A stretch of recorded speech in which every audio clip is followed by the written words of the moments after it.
friends. Welcome to Flosstube and Variety Show number 175. Today is Friday, November 7th, 2025, and I'm Emily Williams in Chapel Hill, North Carolina. Thank you for joining me. I suspect I may have some first-time viewers. You're extremely welcome. I hope you find something of interest.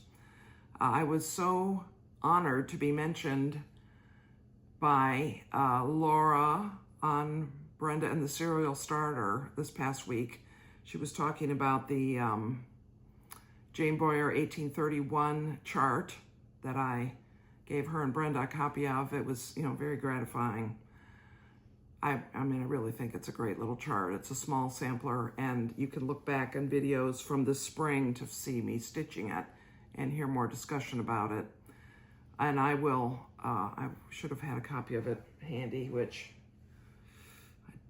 I do. I might. It might be right here. Look at that. Okay, so it's in the plastic. I'll try to hold it so it doesn't glare, but this is it. The unique thing about this is it's an adaptation of a antique sampler. And there are two factors. One is that Jane also did a sampler when she was 10 years old, which Leslie Deleuze reproduced and is available from the Leroy Historical Society webpage as a PDF. And I stitched the model for that. And then I adapted this one. I reproduced and adapted it. And in the, this section, right over here, the linen that Jane used had stuff left over from some previous time that nobody had taken out, so she had to work around stuff. But in my charting of it, I didn't include that, and instead I included little things that she might have wanted to stitch, and then I put some more in the chart that she might have chosen from if she were given a pattern book by her sister, for example, which is possibly where she learned to cross stitch. Anyway, there's information in this chart and especially in the other Jane Boyer chart if you're interested in Jane Boyer's life in Leroy, New York. Anyway, it was very nice to be mentioned by Laura. It was such a privilege to be in Swindon and to meet so many of these, I'll call them the giants of the Flosstube arena. And the previous time, 2 years ago, I met Stacy from 911 Stitcher and Michelle of Mama Loves You GB. Again, some of the giants, some of the prolific and have large followings. So, it's great to meet people. And I'm pretty sure I met other people who have floss tubes that are just not coming to mind right now. But anyway, it's great. It's a great sport, this cross-stitch thing we do. Speaking of Flosstube, the Flosstube part of Flosstube and Variety Show means cross-stitch, and the Variety Show means something else, and there it is. I was hoping my something else was within reach. Okay. Under the Roof of Blue Ionian Weather, my full coverage piece I am determined to finish certainly in 2025. I am making progress. I stitched about 800 stitches since the last time I showed it, which was 10 days ago. And it's starting to, fill in. I have 1,958 stitches to go. We'll see. I'm hoping to finish by the end of November. But Thanksgiving falls in there, so that'll take some time. I worked on Royal Thistle and accessories. I've been working on the sampler chart here. And this is 40 count or 46 count something. And what I accomplished was I finished the bottom two layers of rows of alphabet and numbers. I started the deer or dogs or whatever those are. And I went back over about 2/3 of the Bargello, the satin stitch area, because I didn't like the coverage of just one strand of 103. So I filled that in, and I like it better. So I just have about 1/3 of it to go, I would say. And hopefully I can tell what I've done. But I could easily finish this. I mean, I have the, it's so hard, this picture isn't very large, but there's queen stitch flowers there. There's a row of alternating blue or teal and purple eyelet stitches, and then a single cross stitch row of gold. It's the same as the top. So it's not that much. I do enjoy queen stitches, so I don't want to get myself all sucked into that though, because I want to finish under the roof. I also worked on Upon My Heart, Plum Street samplers. This was commissioned by the Queen City Sampler Guild from Paulette as our 30th anniversary sampler. And I am stitching it with the called for floss on the called for linen. I got it kitted from Keepsakes in Cincinnati. And I finished the roof and the windows and the shutters and the door, and I've put in the pink bricks. So I have the red bricks to put in. I mean, all the rest of the house is the red color, which is called old brick, I think. So that's good. And the doves are lacking their bills, but I haven't, that color doesn't appear a lot of places. Oh, and I did so this is interesting. This is 40 count something, Dolley Madison, I think. And I am working with cotton, over-dyed cottons mainly, and some DMCs. So the 2025 is over 1, and it's on a little plaque, which is over 1. It has a background filled in other words. So I did it in full cross, which I am not sure that was the wisest choice, because I might end up wanting to do that plaque in half stitches.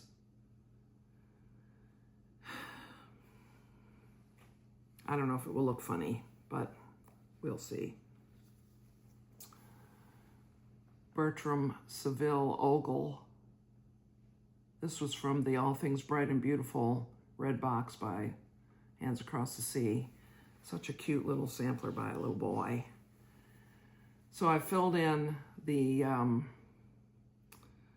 branch and the key on this side of it, and then I started down on that beautiful blue design. I really have very little to go. I have Denke mine, his name, and those 2 pistols, and I think there might be, oh, and a couple of gold little doodads, and then to finish the border. Now, I'm not trying to necessarily finish this year, but I could finish something this year. It's only not even the middle of November yet. I could finish something. So this is from our retreat we just had in England. Such a lot of great information in here. And this is a specimen piece, which is modeled after, which is a reproduction of Maud's piece, except that I put my own name in it. And so at the time I showed it to you last time, I had not done these feather stitch rows. So there are 3 rows of feather stitches, then there's chain stitch, which I kind of messed up at the beginning. Well, actually I started going the opposite direction. and then four-sided stitch, and then true marking stitch, which is reversible cross stitch. So I did those as they're supposed to be, other than that wobble on the chain stitch. And I substituted my name for Maud's. And I was going to try to do it in true marking stitch, but I could not figure out the thread path to make it reversible. I mean, it's easy when you're just doing a straight line, which is what this line is. And I'm not going to show you the back. This bottom, hold on. You know, I look at the camera, it's backwards, and I can't even tell which finger I'm moving. This is just the most bizarre thing.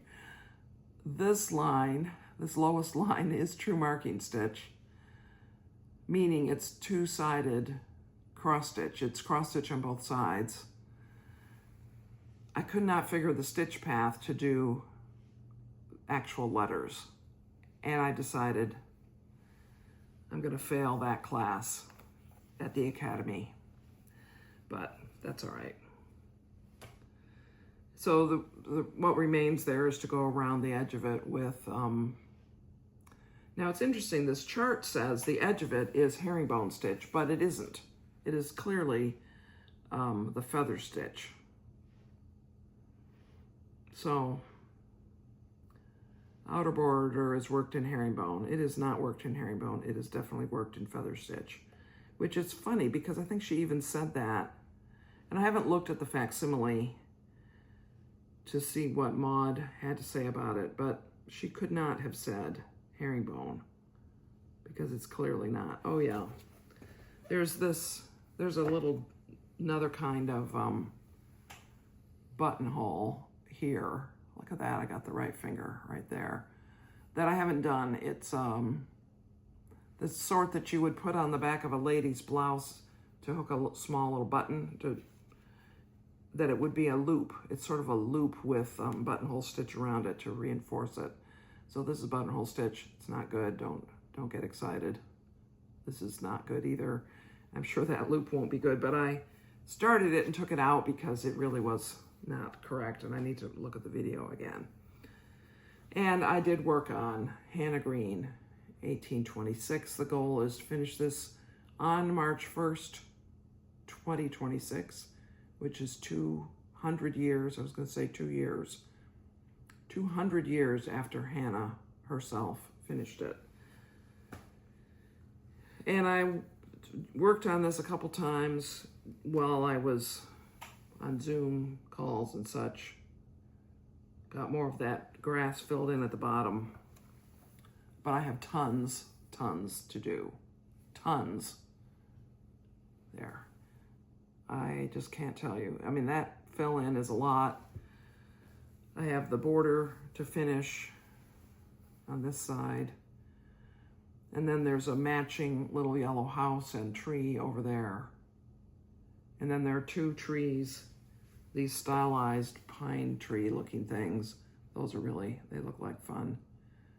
Some birds. And then the central large house, a few other deals. I will finish it by March 1st. Once I finish under the roof, it will become a definite priority. So pretty, isn't it? It's just vibrant and beautiful. This is 36 count, just the ticket with DMC, two DMC threads over 2 linen threads. So that is the cross stitch I have to show. So I didn't make a video last week because I was in the North Carolina mountains with friends. And I'll stick a picture in here of the view from the house we were staying at. This is the first time we'd been back since Hurricane Helene, which struck a year ago and wiped out big sections of the road, and there's no power and all that stuff in that particular area. So we hadn't been back. The road has been repaired and improved. It's a little wider. It's still very windy and steep. But that's how it is. If you have a mountain house with a beautiful view, you have to get up to it somehow. And that's how you do it.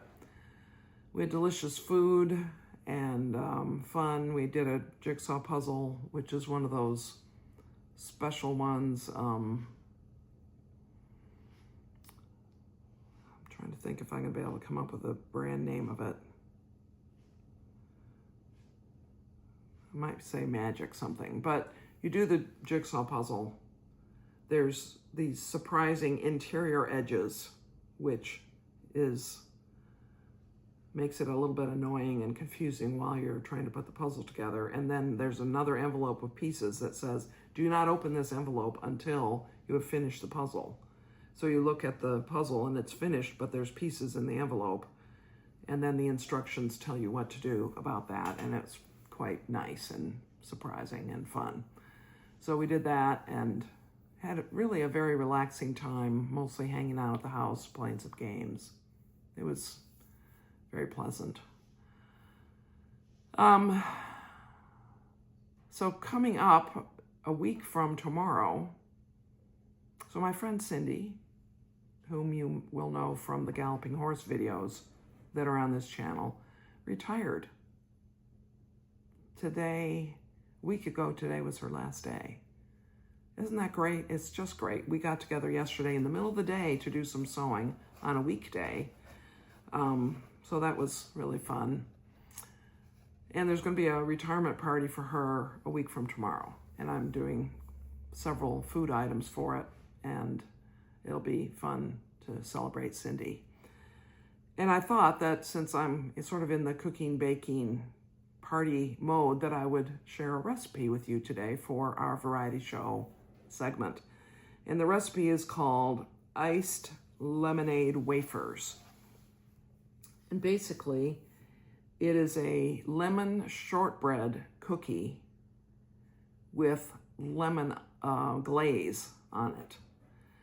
And it's a refrigerator cookie. And so the beauty of a refrigerator cookie, in my opinion, is you can make up the dough at some point, and then you can wrap it up tightly and put it in the refrigerator or the freezer if you want to keep it longer before you bake it. So you can sort of divide it into more than one step, which will, make it maybe easier to do a lot of things all at once toward the end of a week when you're preparing for a big party. So anyway, I'm going to make these, and I'm not going to read the recipe to you. I'll put it in the description field. And I'm going to assume that you will have the method for mixing up a shortbread cookie, which is basically you just mix it up. There's no creaming and all that stuff. It's just mix the ingredients. Softened butter helps a lot with that. But I wanted to tell you a couple of little tricks that I have.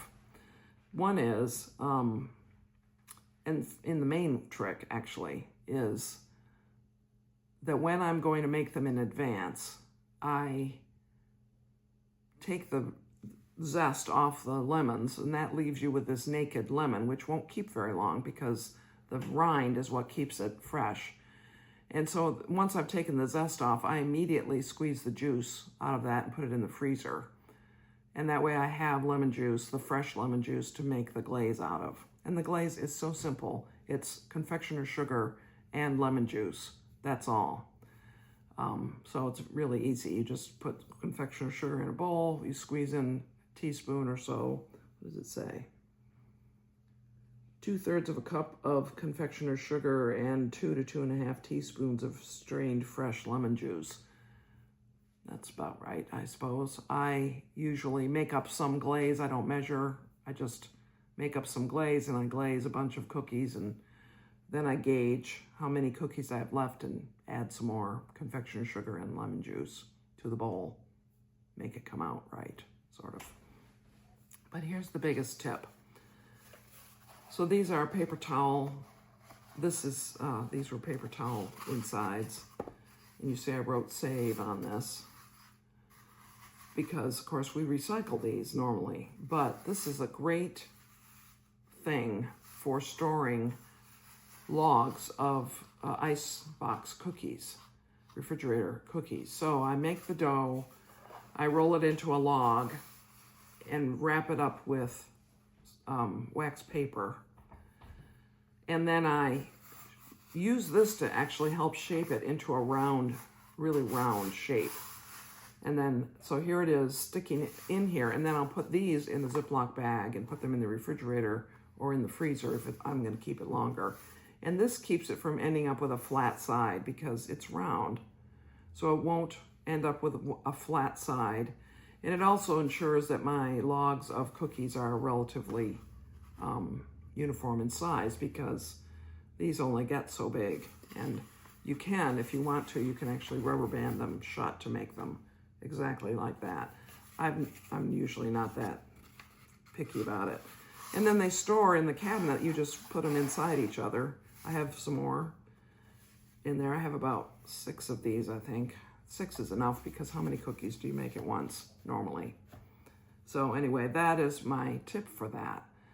And these cookies, you cut them very thin. You bake them until they are done but not browned.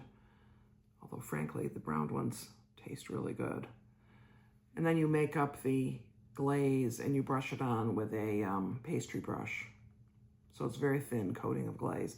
Then you leave them out to dry and to harden, for that glaze to harden. And you fight off your family trying to snitch them while you're going along. And then you can pack them up. You don't need to put anything between the layers. They don't stick to each other. And they are nice, crisp, thin, delicious, delicately flavored. Well, the cookie is flavored with a little bit of almond extract and lemon zest. And the glaze is simply lemon juice and sugar. So you have a cookie that's mild and the glaze is very bright, and it's just a delicious cookie. Especially good with tea, but it's good anywhere. And it's it's nondescript. It's not a decorated cookie per se, but it's pretty. It's nice on a platter. So anyway, that is what I'm going to be doing. I'm going to make up the dough and put them in the tubes, and probably just put them in the refrigerator. I'm going to use Irish butter for it because it's better. And I might, now the recipe calls for 1 stick of butter for 1 cup of flour. I'll probably make a triple recipe because having a few cookies to give to the guest of honor for her to take home and have with tea, that would be nice, right, Cindy? Anyway, we'll see how that goes. I'll probably mix them up today or tomorrow. In other news, the men's basketball season has started. And we had 1 game, which we won handily. Tonight we play Kansas. I think we're probably not favored to win, but we're playing at home, so maybe. We'll see what happens. And any of you who are interested in the weather, you can look out behind me. You see it's sunny. Beautiful weather the past few days. And it's supposed to be 75 degrees tomorrow, which is perfect summer weather, except this is November. We are not, I would say we are possibly at the peak of color or maybe approaching it. There's still a lot of green leaves on the trees in this area. So I don't know. A lot of oak trees especially are still very green. They haven't turned at all. The oak trees in this area, maybe most oak trees, turn sort of a reddish color usually, or a maybe orangey color. And a lot of oak trees in this area keep most of their leaves, or at least some of their leaves, all winter. And they don't drop some of their leaves until spring. So sometimes it's hard to tell how far along fall is if what you mainly see is oak trees, because they might have turned a long time ago, but still retain a lot of their leaves. So I don't know, but Our maple tree in front has mostly dropped its leaves. I'm looking as if I can see it from here, but I cannot. But I hear my husband outside with a rake, so he's doing something out there. So, anything else going on? I don't think so. Check out the description field I always include the details that I failed to share in the video about what I'm stitching, what I've shown in the video in the description field, in case you're interested. I'll put the recipe down there. The method is just mix the ingredients together, form it into a log, and refrigerate it, slice it very thin. And what else? Anything else? I don't think so. I guess that's all. It's kind of a short video today. Well, makes up for last week. Oh, it is possible that I won't make a video next Friday. But now that I say that out loud, I think I will make a video next Friday. I think I will. So never mind. Thanks so much for watching, and many blessings to you, friends.